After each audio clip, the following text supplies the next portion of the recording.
Oi, está começando o 21º episódio do 451 MHz, o podcast para quem lê até com os ouvidos. Eu sou o Paulo Werneck, editor da revista 451. 2 vezes por mês, a gente conversa aqui com autores, críticos e leitores sobre os livros mais legais que acabaram de ser publicados no Brasil.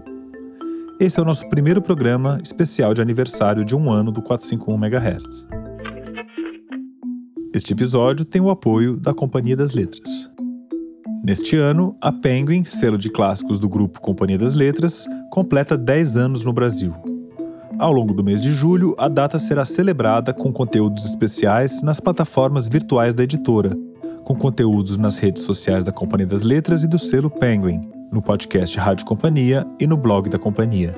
Acesse as redes sociais da Companhia das Letras e do selo Penguin para mais informações sobre ações promocionais e um festival online, cuja programação será divulgada em breve. Acompanhe a programação em @penguincompanhia no Instagram. Bom, e aqui estou eu gravando na minha casa, de quarentena, por causa da pandemia do novo coronavírus. E o tema do nosso primeiro episódio especial de aniversário é um grande autor brasileiro ainda muito pouco conhecido. A gente vai falar aqui sobre o Luiz Gama, que é um pensador, um pioneiro dos direitos humanos no Brasil. Ele foi um advogado que atuou no século XIX contra a escravidão e atuou também em defesa de pessoas escravizadas. Para falar sobre o Luiz Gama, eu convidei a organizadora de um livro dele que está acabando de sair pelas edições Sesc São Paulo, a professora Lígia Fonseca Ferreira. Ela já se dedica há muitos anos ao estudo das obras do Luiz Gama e ela acabou de reunir um conjunto muito precioso de artigos que ele publicou. É o livro Lições de Resistência, Artigos de Luiz Gama na Imprensa de São Paulo e Rio de Janeiro, que joga a luz sobre a atuação do homem histórico, do Luiz Gama, no dia a dia dos jornais, dos tribunais, como é que ele atuava, quais eram as lutas nas quais ele se meteu. O Luiz Gama discute teoria do direito, inclusive para dar, como ele chama num dos artigos, aí, lições proveitosas de direito, quando ele vai identificando erros cometidos por juízes, por advogados. Isso ele leva para a cena do jornal. E para conversar com a professora Lígia, eu convidei o professor Silvio Almeida. Ele é, assim como era Luiz Gama, advogado e professor de Direito. E, além disso, o Silvio Almeida é criador do Instituto Luiz Gama, que é uma instituição que traz muito dessa inspiração e desse pioneirismo de direitos humanos do Luiz Gama. O Luiz Gama percebeu isso. Não existe nenhum regime de terror, e a escravidão é um regime de terror, sem direito e sem juristas. Tem que ter os juristas do terror, da escravidão. Bom, e além da conversa com a Lígia Fonseca Ferreira e o Silvio Almeida, nesse episódio a gente vai ter também a leitura de um texto do Luiz Gama na voz do grande ator Antônio Pitanga. Então fica ligado e vamos agora começar a conversa com os dois especialistas em Luiz Gama. A gente vai centrar o episódio em torno do Luiz Gama e desse livro incrível, né, Lígia? Eu achei um acontecimento você tá publicando esse livro agora. A sua orelha do livro, Silvio, me parecia muito interessante que ele fala assim, olha, tira do pedestal do herói e coloca o homem em ação, né? Você podia falar um pouco sobre isso, Lígia? O que é esse livro que você está publicando que, a meu ver, já é candidato aí aos lançamentos mais fortes do ano? Ah, sim, espero. Bom, então, na verdade, muito se fala, muito se falava, e agora está vendo uma explosão de Luiz Gama, porém, a pergunta de base para mim era assim, mas onde está Luiz Gama? Ele é uma figura que a gente só pode aprender numa perspectiva interdisciplinar. Mas a segunda pergunta, e isso também guiou a pesquisa de doutorado, que redunda depois nesses livros, era assim, mas qual é e onde está a obra de Luiz Gama? Muito se falava das primeiras trovas burlescas, do que ele tinha escrito para os jornais. Enfim, ainda hoje você tem as mais fantasiosas aí, mini biografias de Luiz Gama, mas esta obra... Então, eu sempre faço essa comparação, inclusive, com um grande escritor brasileiro, icônico, que nasceu no mesmo dia que Luiz Gama, dia 21 de junho, 9 anos depois, que é o Machado de Assis. Faria algum sentido nós nos debruçarmos sobre a história de vida, a biografia de Machado, ou tudo que se estuda sobre Machado existe porque nós conhecemos a obra de Machado de Assis, não é?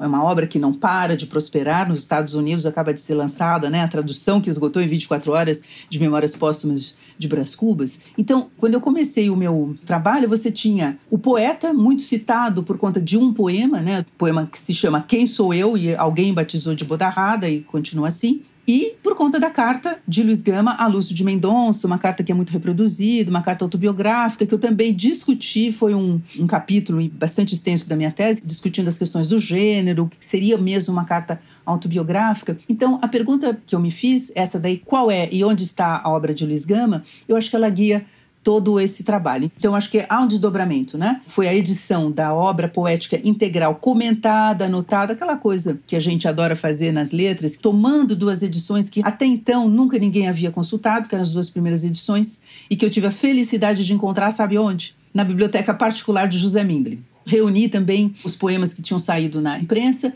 mas eu queria saber quem era esse Luiz Gama que comunicava e que se tornou aquela celebridade, que tinha um público e que era o que nós chamamos hoje do influenciador.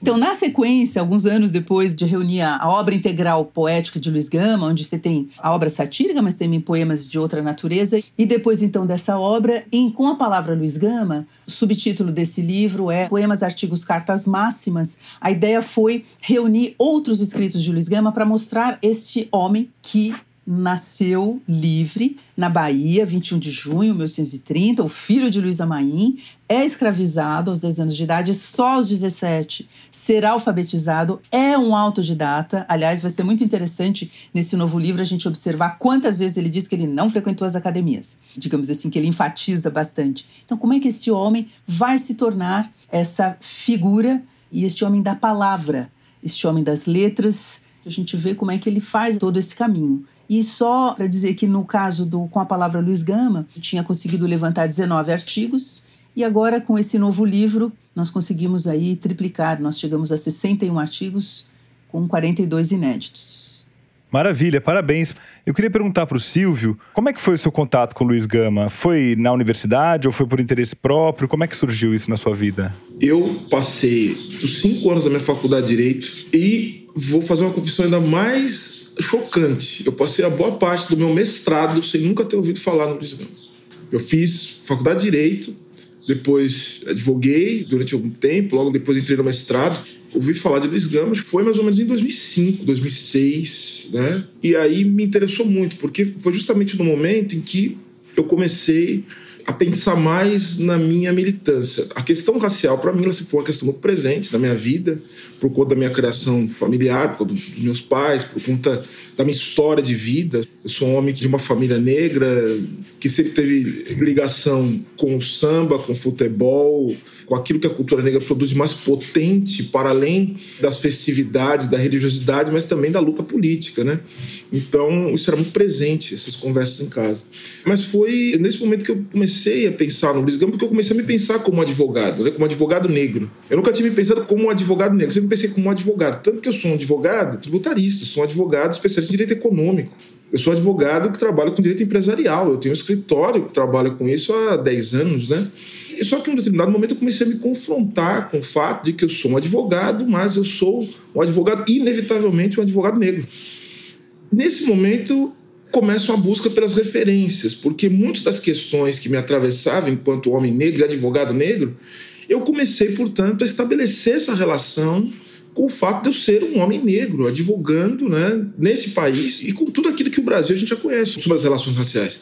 Então foi nesse momento que eu comecei a busca pelas referências sobre a questão racial. E foi quando eu me deparei com o Luiz Gama, que para além de ser uma referência do trato das questões que levam a pensar o problema racial no Brasil, no caso, a herança da escravidão, a maneira com que a escravidão ela é o ponto de apoio e estrutura as bases da sociedade que a gente vive hoje, o Luiz Gama também era um homem negro. Então, comecei a estudar sobre Luiz Gama, li algumas coisas muito soltas e li um artigo do professor Fábio Conde Comparato, né? Um artigo que resgatava, né, o legado de Luiz Gama e colocava o Luiz Gama como o maior advogado da história do país, né? E para mim isso foi muito surpreendente. A professora Lígia está muito correta.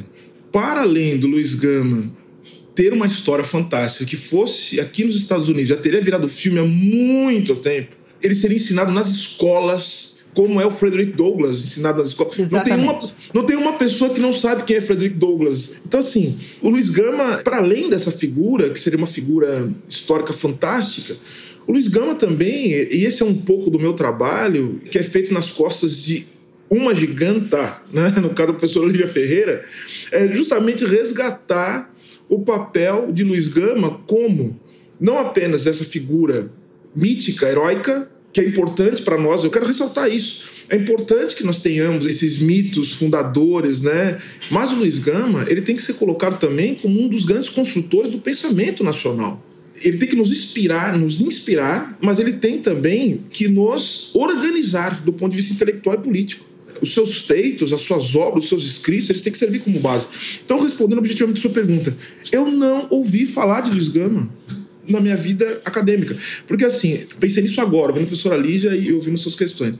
Existem 3 tipos de referências que frequentam as faculdades de Direito. E isso dá um pouco do índice da miséria dos cursos de Direito. Não só no Brasil, tá? É no mundo inteiro, estou constatando isso. O primeiro tipo de autor é o autor que se torna uma referência porque ele é um autor icônico, falado por todo mundo, então, de alguma maneira, você vai topar com esse autor, porque todo mundo fala desse autor. Grande parte das pessoas que falam desse autor nunca leram o autor, né? Não conhecem o autor. Você tem um segundo tipo de autor, que ele frequenta os cursos de Direito, porque ele é um autor que tem uma presença muito grande dentro da ideologia e do imaginário dos juristas. E tem um terceiro tipo de autor, e é aí que está. São autores que eles geralmente estão afinados com alguns projetos político-ideológicos que são sustentados pelos juristas. Por exemplo, você tem os juristas da ditadura, você tem os juristas do horror, né? Você tem os juristas que estão relacionados a algum tipo de projeto político e que eles se tornam parte de um projeto de formação dos juristas que vão operar estratégias que são extensão de algum tipo de poder, de algum tipo de interesse. Então você tem esses autores aí, no direito. O Luiz Gama é um autor que ele não se encaixa em nenhum desses modelos que eu falei agora. Primeiro que o Luiz Gama é um autor negro, latino-americano, e quando você tem um país como o nosso, que é um país cuja uma das características fundamentais é a dependência econômica, o que também leva à dependência cultural, é muito difícil que você se referencie naquilo que é produzido dentro do seu próprio país, ainda que de muita qualidade. A dependência econômica, ela causa dependência cultural. Junta-se a isso o autoritarismo, que faz um par perfeito, né, gêmeos, mórbidos da semelhança, com o racismo, que estrutura a sociedade brasileira. Então veja que o Luiz Gama, uma das figuras fundamentais para pensar a república, para pensar a democracia, para pensar a liberdade, para pensar tudo aquilo, esses problemas que atravessam o Brasil hoje, ele teria que ser resgatado como se fosse um horizonte ético, político e um organizador também do pensamento brasileiro para que nós pudéssemos produzir a partir da obra de Luiz Gama. O fato do Luiz Gama ser pouco tratado é também o índice da miséria intelectual, da miséria moral e política que leva o Brasil a estar como está hoje. Então, o nosso papel, o papel que eu assumi, junto com a professora Lígia Ferreira, é justamente trazer o Luiz Gama para o campo de batalha, no sentido de que a sua obra tem que ser lida com rigor. A gente tem 3 problemas a enfrentar que o Luiz Gama nos ajuda, que é o autoritarismo, a falta de cultura democrática, que é a dependência econômica, que é cultural, enfim, que nos faz sempre ficar patinando enquanto país, enquanto nação. E o terceiro é o racismo. Então, assim, pessoalmente, Paulo, o Luiz Gama ele foi absolutamente fundamental na minha vida, na minha construção enquanto intelectual e na minha construção enquanto homem. Ele é meu horizonte. Todas as vezes que eu não vou fazer alguma coisa, eu tenho que lembrar que eu sou presidente do Luiz Gama e que certas coisas eu não posso fazer. Ou seja, ele me impõe limites. Eu tenho que pensar o quanto as minhas ações repercutem na vida dos outros. Isso é responsabilidade. Só que ao mesmo tempo que o Luiz Gama me impõe limites, o Luiz Gama me dá asas. Olha para o Luiz Gama e fala o seguinte: bom, se ele conseguiu fazer isso, por que eu não vou conseguir? Nós precisamos, portanto, levar o Luiz Gama para o coração e para a mente dos brasileiros e para todos aqueles que se afinam com o projeto de um mundo mais justo. Nós convidamos o grande ator Antônio Pitanga a ler trechos da famosa carta a Lúcio de Mendonça, em que Luiz Gama conta suas origens. No primeiro trecho, Gama fala a respeito de seu nascimento na Bahia e de sua mãe, a heroína negra Luísa Maim, líder da revolta dos Malês. Carta a Lúcio de Mendonça, São Paulo, 25 de julho de 1880. Meu caro Lúcio, recebi teu cartão com a data de 28 de pretérito. Não me posso negar o teu pedido, porque antes quero ser acoimado de ridículo em razão de referir verdades pueris que me dizem respeito, do que vaidoso e fato, pelas ocultar de envergonhado. Aí tens os apontamentos que me pedes e que sempre eu os trouxe de memória. Nasci na cidade de São Salvador, capital da província da Bahia, em um sobrado da rua do Bangala, formando o ângulo interno na quebrada, lado direito de quem parte do adro da Palma, na freguesia de Santana, a 21 de junho de 1830, pelas 7 horas da manhã. Eu fui batizado 8 anos depois na Igreja Matriz do Sacramento da cidade de Itaparica. Sou filho natural de uma negra africana livre da costa Mina, Nagô de nação, de nome Luísa Maim, pagã, que sempre recusou o batismo e a doutrina cristã. Minha mãe era baixa de estatura, magra, bonita. A cor era de um preto retinto e sem lustro. Tinha os dentes alvíssimos, como a neve. Era muito alva, geniosa, insofrida e vingativa. Dava-se ao comércio. Era quitandeira, muito laboriosa, e mais de uma vez, na Bahia, foi presa como suspeita de envolver-se em plano de insurreições de escravos que não tiveram efeito. E agora a gente volta à conversa com a professora Lígia Fonseca Ferreira e o professor e presidente do Instituto Luiz Gama, Silvio Almeida. E uma coisa que impressiona na leitura do livro é a modernidade, a como ele é atual. A concepção de resistência que ele tem ali, que é usada até no título do livro, Lições de Resistência, é muito esperta e muito contemporânea, né? Em parte porque também os problemas do Brasil daquela época persistem. Eu queria falar da vida dele. Como é que foi a vida dele? Professora Lígia, você falou que ele era filho de Luísa Maim. O que significa isso? Para quem nunca ouviu falar, é uma história que ainda a gente está contando para muita gente no Brasil, né? Exatamente. Então, Luísa Maim, ela vem se tornando uma figura, digamos assim, mítica, né? Que eu colocaria entre aspas. O Luiz Gama nasceu na Bahia, ele nasceu livre, e ele diz, numa carta célebre a um amigo, Lúcio de Mendonça, que ele era filho de uma africana livre, Luísa Maim, e de um homem, enfim, branco, cujo nome ele nunca deu, mas enfim. Esta carta de Luiz Gama é através dela que nós ficamos sabendo quem é essa figura. Eu disse que o Luiz Gama, ele deu, através dessa carta, luz à própria mãe. Se ela não tivesse nunca sido escrita, primeiro não conheceríamos essa fase da sua infância até os 10 anos de idade, que é a idade com que ele é escravizado, vendido pelo próprio pai, não é? Mas não saberíamos muito a respeito, principalmente desta mãe que ele apresenta como uma pessoa, ele diz, navigativa, insofrida, era quitandeira, muito laboriosa, mas sempre envolvida. Ele nunca disse revolta dos malês, mas ele se refere ao envolvimento dela naqueles levantes que não foram poucos, mas ele diz que a mãe esteve implicada nisso e por essa razão ela acaba desaparecendo da sua vida. Ele tinha 7 anos, dessa idade até os 10 ele fica em companhia de um pai que, segundo ele, tinha posses, perde dinheiro e fortuna num jogo e o vende como escravo aos 10 anos de idade. Enfim, não vamos contar aqui toda a história, mas por conta do tráfico interprovincial ele sai de Salvador para ser vendido no interior de São Paulo, que nesse momento está em plena expansão cafeeira, enfim. Daí ele chega a São Paulo e, como eu digo às pessoas, ele sobe a pé ali a Serra do Mar, que é uma espécie, para mim, de uma metáfora das suas ascensões, né? Subir a pé e descalço a Serra do Mar, passar por São Paulo, ir até o mercado de Jundiaí, depois Campinas, depois voltar. Então ele é filho dessa mãe que ele nunca mais reencontrou. No próximo trecho de sua carta, Luiz Gama, na voz de Antônio Pitanga, fala sobre seu pai, um homem abastado que perdeu tudo e acabou vendendo o próprio filho de 10 anos de idade. Foi assim que Luiz Gama se viu escravizado.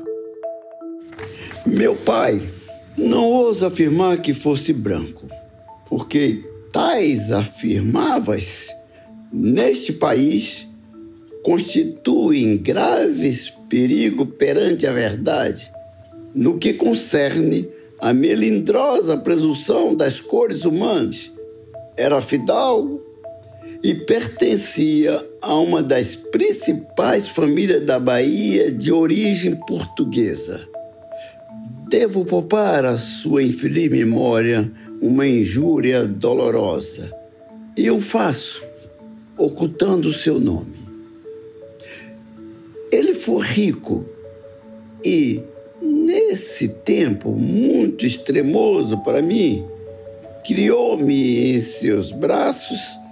Foi revolucionário em 1837, era apaixonado pela diversão da pesca e da caça, muito apreciador de bons cavalos, jogava bem as armas e, muito melhor, de baralho.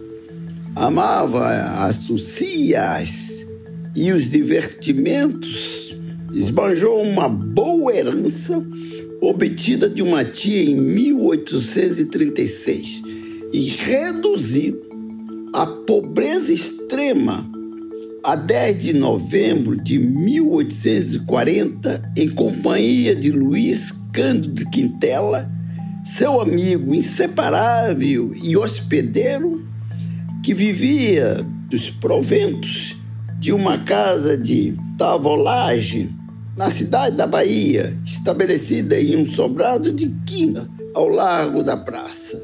Vendeu-me como se eu, escravo, a bordo do Patacho Sarava.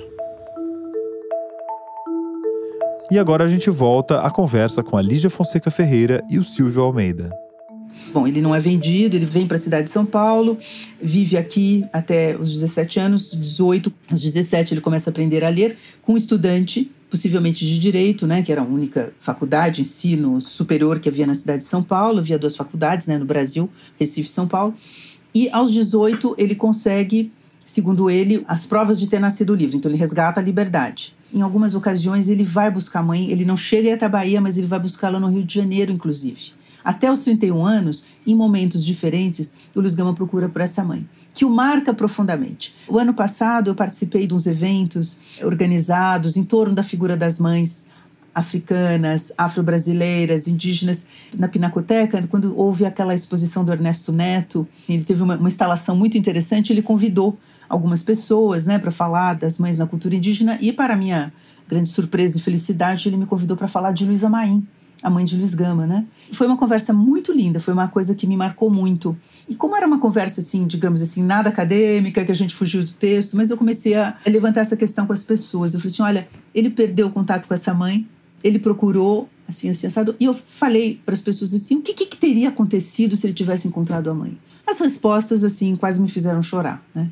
Porque as pessoas falaram assim, bom, em primeiro lugar, acho que ele teria abraçado essa mãe, eles teriam chorado por muito tempo, e lembrando a Luísa Maim, como ele disse, era uma africana da costa do Benin, então eu sempre digo, Luiz Gama era filho de uma estrangeira, porque ele não era simplesmente filho de uma africana, ele é filho de uma estrangeira, nós nem sabemos se ela dominava bem o português, possivelmente não.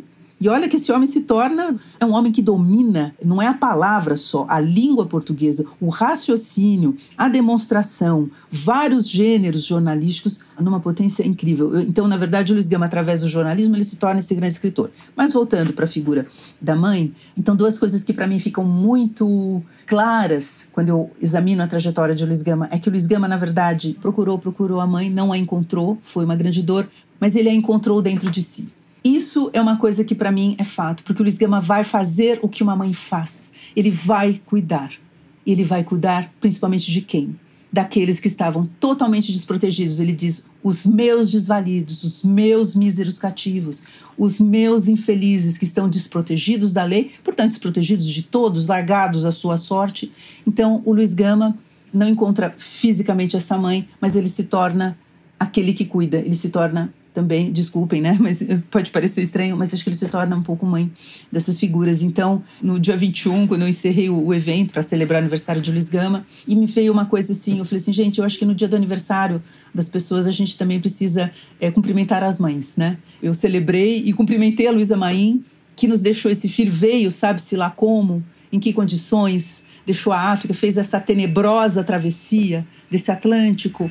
A gente esquece, né, de lembrar o que seria, que representariam, né, o que representa o aprisionamento, depois da travessia, na dor do corpo, que não é só a dor da escravidão, chega ao Brasil, não sabemos também em que circunstâncias, fica lá em Salvador e também não sabemos em que circunstâncias ela vai gerar esse filho. Uma mulher que também acho que é uma resistente. Até esse pai que ele deixa assim meio numa nebulosa, mas ele coloca como homem que está envolvido também na Sabinada, uma revolta contra o governo central, o governo imperial. Então, costumo dizer que o Luiz Gama, primeiro que ele é uma síntese de Brasil.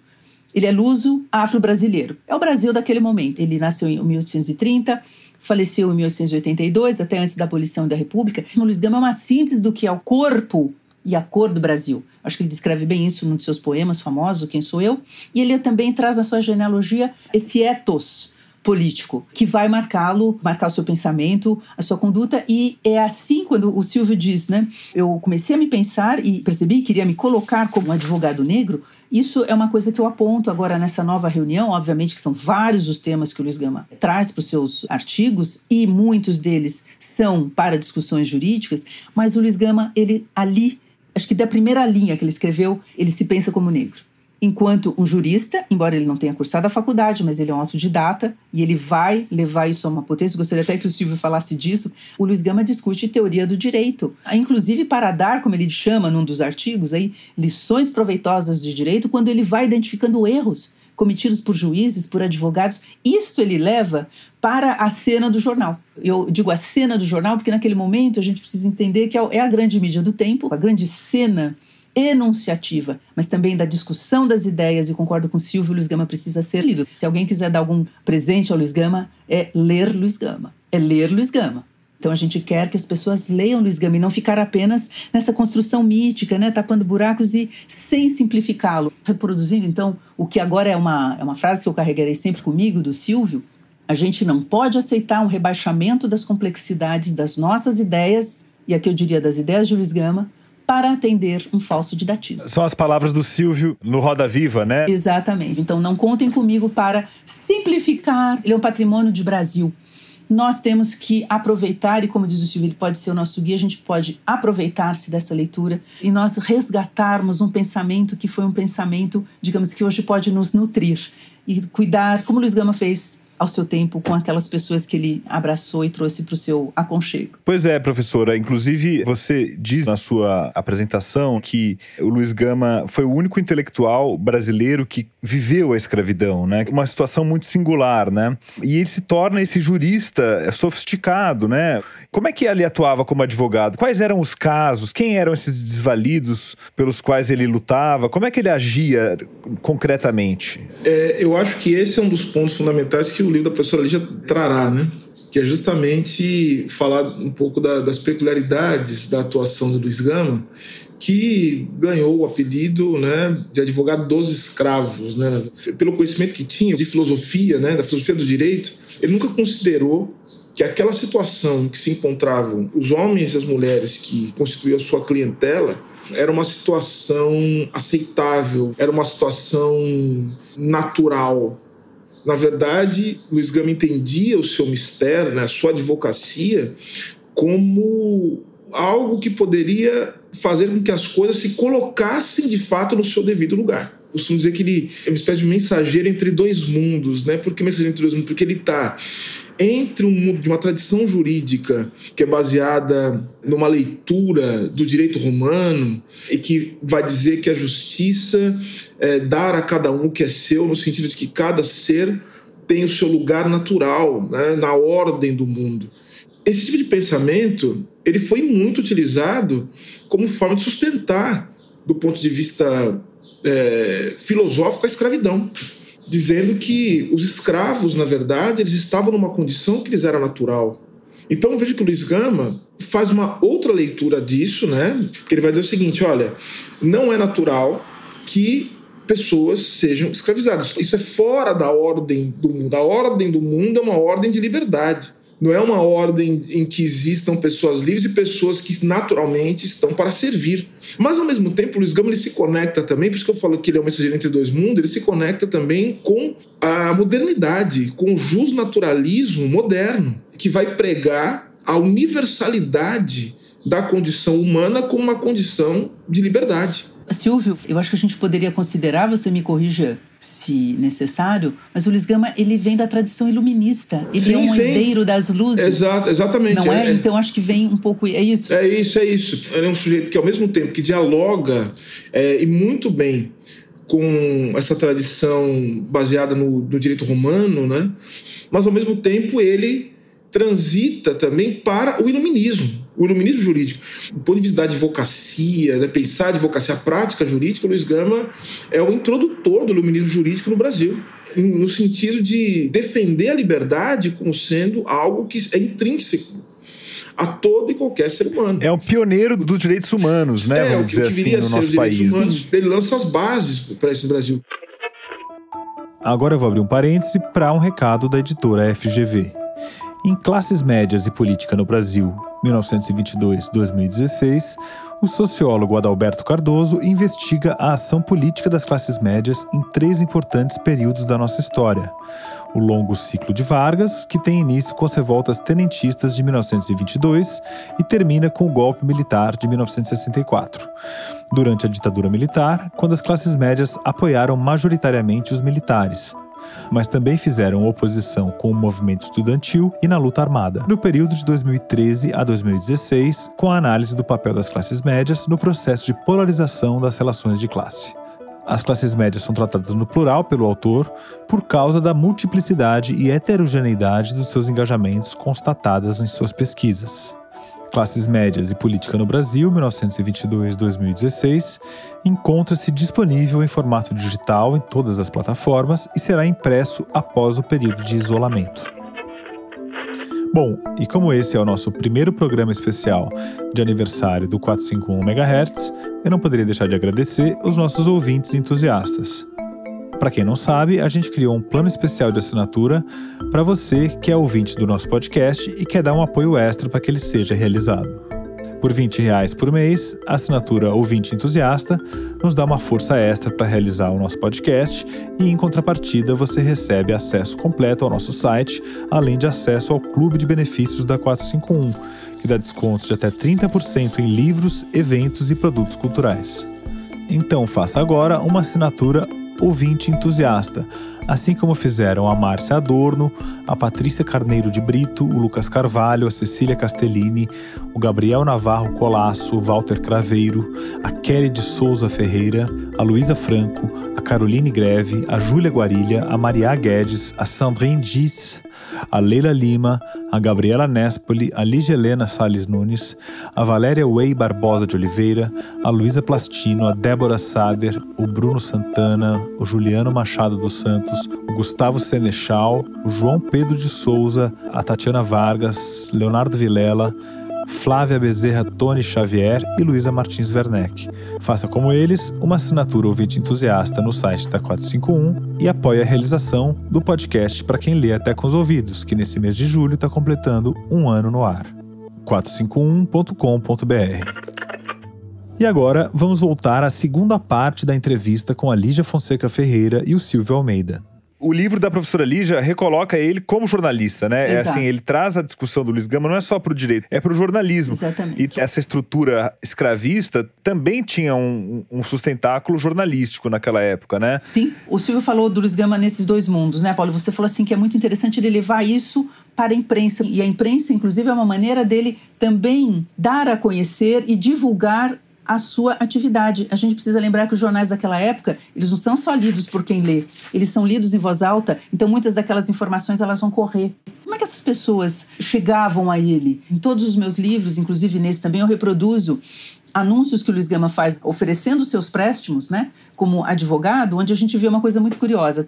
Nesse livro agora aparece uma página de um jornal, do Correio Paulistano, onde você tem 3 anúncios grudadinhos. É o Luiz Gama oferecendo ainda alguns exemplares de Primeiras Trovas Burlescas. Do lado é o Luiz Gama anunciando que ele atua para as causas da liberdade e frisa sem retribuição alguma. Isso é muito interessante. Então, isso daí, gente, vai correr, né? E a gente também não pode imaginar que todos os negros escravos ou ex-escravos não liam. Liam e a coisa vai correr. Ele começou a ter pessoas que fugiam de outras províncias e vinham buscar apoio, guarida, enfim, a defesa de Luiz Gama.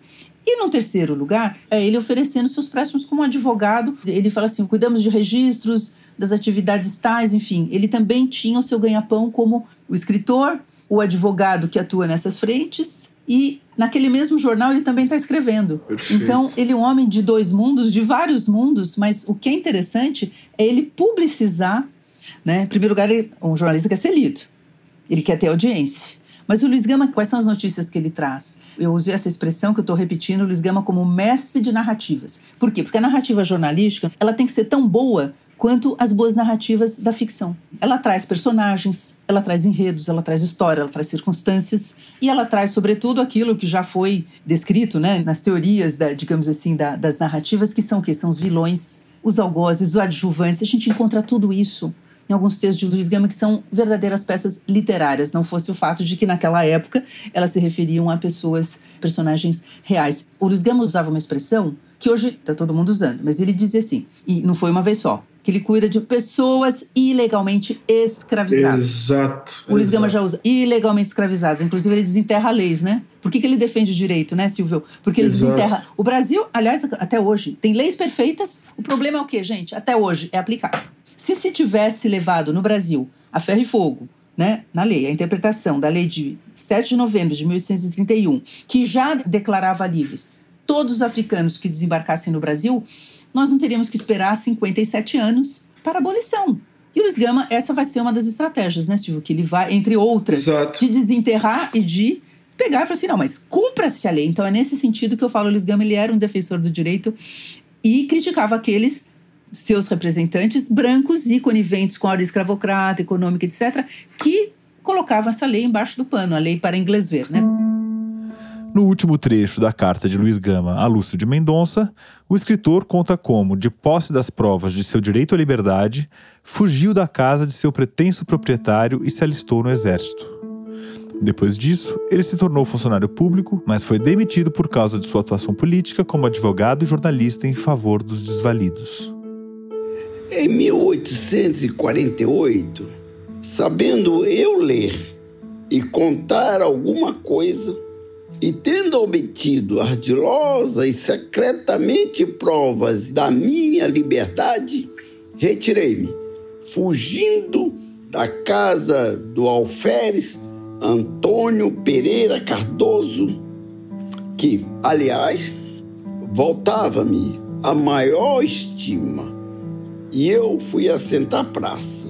Servi até 1854, 6 anos. Cheguei a cabo da esquadra graduado e tive baixa de serviço depois de responder ao conselho por ato de suposta insubordinação, quando tinha me limitado a ameaçar um oficial insolente que me havia insultado e que soube conter-se. Em 1856, depois de haver servido como escrivão perante diversas autoridades policiais, fui nomeado amanuense da Secretaria de Polícia, onde servi até 1868, época em que, por turbulento e sedioso, fui demitido a bem do serviço público pelos conservadores que então havia subido ao poder. A portaria de demissão foi lavrada pelo doutor Antônio Manuel dos Reis, meu particular amigo, então secretário da polícia, e assinado pelo excelentíssimo doutor Vicente Ferreira da Silva Bueno, que, por este e outros atos semelhantes, fui nomeado desembargador da relação da corte. A turbulência consistia em fazer eu parte do Partido Liberal e pela imprensa e pelas urnas pugnar pela vitória de minhas e suas ideias e promover processos em favor de pessoas livres, criminosamente escravizadas e auxiliar licitamente, na medida de meus esforços, alforria de escravos, porque detesto o cativeiro e todos os senhores, principalmente os reis. Desde que fiz-me soldado, comecei a ser homem, porque até os 10 anos fui criança, e dos 10 anos aos 18 fui soldado. Fiz versos, escrevi para muitos jornais, colaborei em outros literários e políticos e redigi alguns. Agora, chega o período em que, meu caro Lúcio, nos encontramos no Ipiranga, a Rua do Carmo. Tu, como tipógrafo, poeta, tradutor e folhetinista principiante, eu, como simples aprendiz compositor, de onde saí para o foro e para a tribuna, onde ganho o pão para mim e para os meus, que são todos os pobres, todos os infelizes, e para os míseros escravos que, em número superior a 500, tenham arrancado as garras do crime. Eis o que te posso dizer às pressas, sem importância e sem valor, menos para ti, que me estimas deveras. Teu Luiz. Eu queria fazer um agradecimento aos nossos 2 entrevistados e também ao grande ator Antônio Pitanga, que fez uma participação mais do que especial no 451 MHz.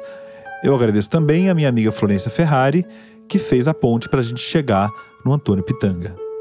E agora a gente volta para o nosso papo com a professora Lígia Fonseca Ferreira e o professor e presidente do Instituto Luiz Gama, Silvio Almeida. Professora Lígia, eu queria lançar uma tese aqui, queria saber se a senhora concorda. Primeiro, ver como é que o Luiz Gama resgatava essa coisa do direito natural, né? Ele queria demonstrar que a escravidão era o não direito. Ele está vendo o seguinte: o direito é, antes de tudo, a justiça. Ou seja, é preciso, portanto, que haja uma compatibilidade entre o direito positivo, as normas postas, e os reclamos do justo, aquilo que é justo. Se não houver essa compatibilidade, as normas jurídicas elas são inválidas e, mais do que isso, elas são ilegítimas. Então, a situação de alguém que é escravizado é uma situação ilegal. Olha só a fineza, porque ele tem 2 camadas de argumento.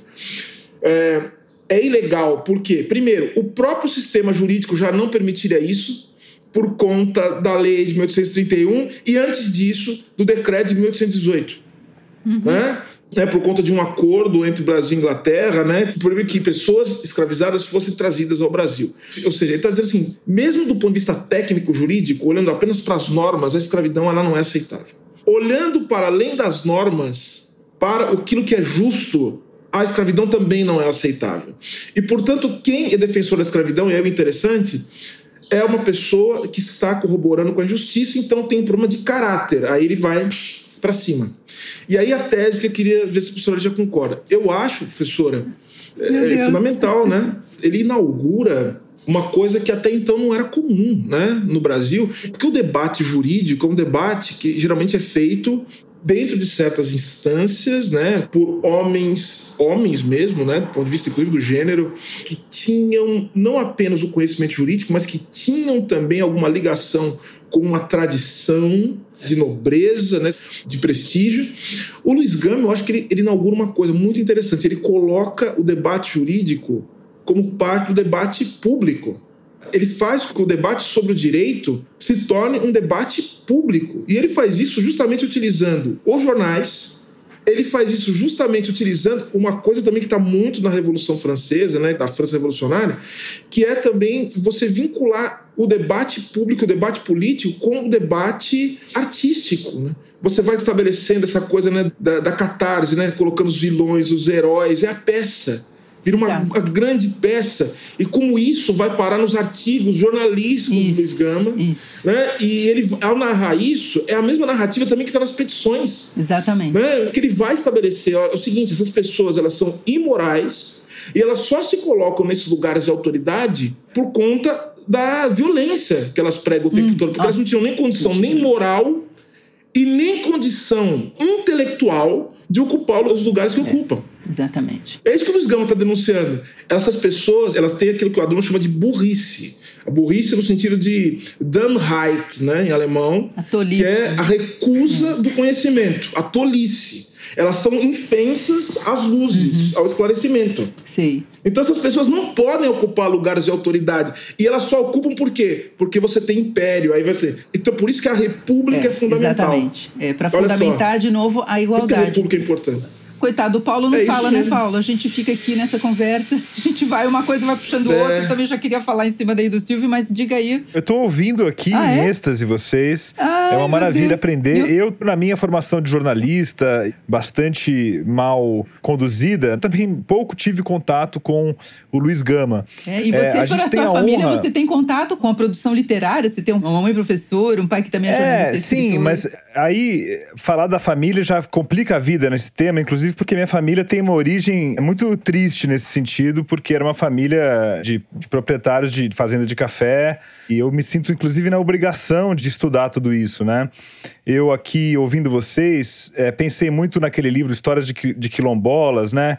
Que é um livro maravilhoso que conta a viagem de um africano até a fazenda onde ele iria trabalhar. E esse percurso do Luiz Gama tá lá, né? Você vai para o navio, e aí tem uma viagem de horror, aí chega no Rio de Janeiro, entra em quarentena para engordar, para curar de eventuais doenças, depois é colocado em leilão, aí você é vendido, depois você é levado a pé para subir a Serra do Mar e caminhar por meses, sei lá quanto tempo, até chegar numa prisão medonha. Fiquei muito impressionado quando eu li esse livro. Eu também pensei muito nisso que o Silvio falou, sobre o sul dos Estados Unidos e a constituição de uma ordem jurídica para sustentar a escravidão, porque aconteceu a mesma coisa lá. Eu já li um livro também chamado Feitores do Corpo, Missionários da Mente, do Rafael Marquesi, que ele mostra como as fazendas do sul dos Estados Unidos e do Brasil e de Cuba eram muito semelhantes arquitetonicamente, né?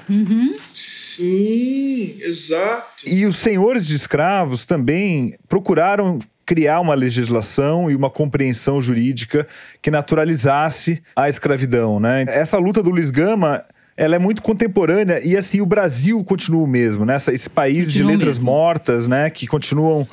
Hoje mesmo, nesse dia em que a gente grava, foi libertada uma senhora no bairro de Alto de Pinheiros que estava sendo mantida como escrava empregada doméstica, em pleno Alto de Pinheiros, em 2020. Então, isso desanima muito, né? Nessa hora, né?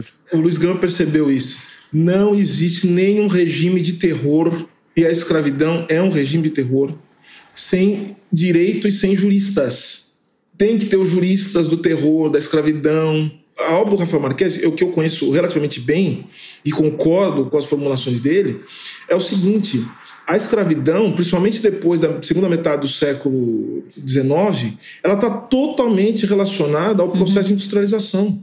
Então você tem lá o café, algodão e açúcar, são indústrias, vamos dizer assim, ligadas à indústria inglesa, porque o café é estimulante para os trabalhadores das fábricas inglesas. O açúcar é complementação calórica e o algodão é uma matéria-prima para a produção da indústria têxtil. Exatamente. E não tem possibilidade de você criar isso se não houver, né, se não houvessem os contratos, se não houvesse o jurista, se não houvesse as faculdades ensinando como se faz. Exatamente. Você falou da Revolução Francesa e o título do livro, Lições de Resistência, só que a resistência que eu escolhi para o título desse livro, ela é tirada de um artigo do Luiz Gama, onde ele vai dizer o que ele entende como resistência, né? Ele diz que a insurreição é um crime, mas a resistência é uma virtude cívica. E de onde que ele retira isso? Ele que também era um maçom, você falou há pouco, né, Silvio, que o Luiz Gama nos dá régua e compasso, são 2 símbolos maçônicos. O Luiz Gama, daquele momento, a gente não pode esquecer, ele é de uma tradição maçônica que vem justamente dessa herança francesa, né? Mas eu queria simplesmente dizer também, antes do Silvio ir embora, a palavra resistência, tal como eu acredito que o Luiz Gama a interpreta, é como ela é já incluída na primeira declaração dos direitos do homem e do cidadão, de 1789, como um dos direitos e deveres do cidadão, que é o de combater a tirania. Não nos esqueçamos que Luiz Gama está numa ordem imperial. E outra coisa é a liberdade de imprensa, que também se inscreve já desde a primeira Declaração dos Direitos do Homem, e é o momento aí que o direito vai passar, mas o que vai amparar? Então, Luiz Gama, ele vai trazer isso, ao mesmo tempo que ele fala das lições de resistência, e ele vai usar essa palavra lições, ele diz assim, eu preciso dar lições de direito. Ele diz, eu não fiz faculdade, mas eu preciso dar lições de direito para que juízes e advogados não enxovalhem os seus diplomas. Ele, que cria aqui em São Paulo, vai criar escolas junto com os seus amigos maçons. Escolas, biblioteca popular, ele que fala do valor do livro, da leitura para os seus filhos, isso aqui é importante, não? Em São Paulo, bem diferente do que era o Rio de Janeiro, o Luiz Gama, ele encarna todo o contrário daquilo que se pensava a respeito dos negros naquele momento. Não nos esqueçamos que o Luiz Gama é contemporâneo, ele vive no momento em que Gobineau está escrevendo a sua teoria da desigualdade das raças e colocando a raça negra, a raça africana, lá na base da pirâmide, e o Luiz Gama é como se ele também estivesse dizendo aqui, como assim, capacidade intelectual? Professora, só um instantinho. Aí a gente começa a entender um pouco o porquê que a República, que é baseada no racismo científico, precisa apagar figuras como Luiz Gama, como André Rebouças, que é uma outra coisa. Exatamente, e eu diria, né, o Luiz Gama é o anti-Nabucco. E eu acho que a gente precisa até olhar criticamente muitas histórias do Brasil que foram feitas. Quem que foi o grande cronista? A partir de onde foi contada a história da escravidão? Qual é o lugar? A gente precisa fazer perguntas, né? Maravilha, professora. Acho que o professor Silvio precisa ir. Queria agradecer, Silvio, pela honra de ter você aqui no nosso podcast. Muito obrigado. E eu acho que essa conversa mostra como esse livro que a professora Lídia está publicando é extremamente necessário, urgente, e como o Luiz Gama ilumina o Brasil de hoje. A gente precisa de Luiz Gama em doses cavalares. Quero agradecer e dizer que é sempre uma satisfação, uma honra estar ao lado da minha mestra, professora Lídia Ferreira. Obrigada, tá? Muito obrigada, eu sempre Silvio. Aprendo muito. Legal. Beijo a todos. Um abração. Obrigado. Lígia, tem alguma coisa que você queira dizer? Eu gostaria. Sim, por favor. Então, como nós estamos conversando com você aqui na 451, procurei destacar o leitor Luiz Gama. Ele era um leitor eclético, ele era um leitor de literatura, ele lê muito a literatura portuguesa. Ele lê filosofia, lê história social e política, ele lê juristas brasileiros e estrangeiros, não é? Ele vai ler os historiadores franceses. Um outro aspecto, o Luiz Gama, leitor de jornais, ele está envolvido com homens e com as pessoas da imprensa, que fazem imprensa, que inovam, que criam novos órgãos. E eu achei que faria mais sentido, primeiro, dar a conhecer a obra de Luiz Gama, para depois falar da história dele. Então, na verdade, indiretamente, acho que eu faço a biografia bibliográfica de Luiz Gama, porque não faria sentido contá-lo, já que ele se conta, e se conta muito melhor do que eu. Isso também eu acho que pode ser um elemento da fruição desses artigos, quando a gente tem contato com eles e lê diretamente. Porque o Luiz Gama era isso, ele era um grande comunicador, ele conversa com as pessoas. Pois é, isso que faz o seu livro uma delícia, uma história. Tá preparando uma biografia daquelas biografias que precisam ser escritas no país, né? Então, quem sabe a gente no ano que vem já não faz um evento ali ao pé da estátua do Luiz Gama no Largo do Arouche. Você falou que no dia 21 de junho, que é o aniversário dele e do Machado de Assis. 21 de junho, já vou marcar na minha agenda. Quem sabe a gente já não faz ali no Arouche, na frente da redação. Fica o convite, tá bom? Ótimo, eu adoraria. Muito obrigado, professora Lígia. Obrigada, Paulo. Muito obrigada mais uma vez pela oportunidade. Bom, é isso aí. Chegamos ao fim do 21º programa do 451 MHz. Esse foi o primeiro episódio especial de aniversário do podcast para quem lê até com os ouvidos. O nosso próximo episódio vai ao ar no dia 17 de julho. O 451 MHz é uma produção da Rádio Novelo para a Associação 451. E eu sou o Paulo Werneck.